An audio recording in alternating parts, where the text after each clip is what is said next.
Hello বন্ধুরা, welcome back to my channel. চলে এসেছি আরেকটি ছোট্ট মিনি ব্লগ নিয়ে। দুপুরের খাবারটা খেয়ে আমি হঠাৎ বেরিয়ে পড়লাম। কোথায় যাচ্ছি? আমি যাচ্ছি আমার একটা নিজস্ব কাজে।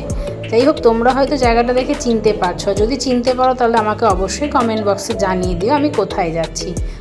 আমি যাচ্ছিলাম একটু কলকাতায়, কিছু একটু উদ্দেশ্যে ছিল আমার কিছু একটু পার্সোনাল কাজের জন্যই আমি যাচ্ছিলাম। তো শিয়ালদায় আমার সচরাচর যাওয়া হয় না, তাই আমি যখন শিয়ালদা স্টেশনটায় গেলাম এত ভিড় দেখলাম, মনে হয় এটা সব সময়ই থাকে।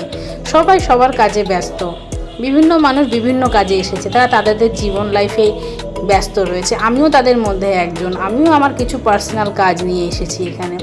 তো যাই হোক, তাই আমি তোমাদের কাছে শেয়ার করছিলাম যে কতটা ব্যস্ততম শহর এটা একটা।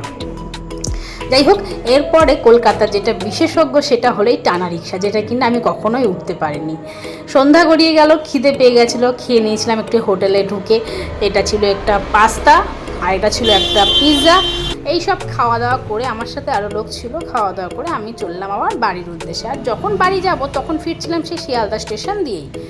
এখানে এসে যখন দেখছিলাম যে বিভিন্ন রঙের রঙিন হয়ে সজ্জিত হয়ে উঠেছে আমাদের এই শিয়ালদা স্টেশনটা, দেখতে ভীষণই ভালো লাগছিল। ওই যে বললাম, আমি খুব একটা শিয়ালদায় যাই না, তার জন্য এই জিনিসগুলো আমার চোখে পড়ে না। তা আমার ভীষণই ভালো লাগছিল, বিভিন্ন রঙের কালারে সজ্জিত হয়ে গেছিলো আমাদের শিয়ালদা স্টেশন। তো এখান থেকেই আমাকে বাড়ি ফিরতে হবে, তাই এখান থেকে ট্রেন ধরে আমি বাড়ি চলে গেছিলাম। আজকের ব্লগটা সেমন কিছুই না, এটাই ছিল আজকের ব্লগ।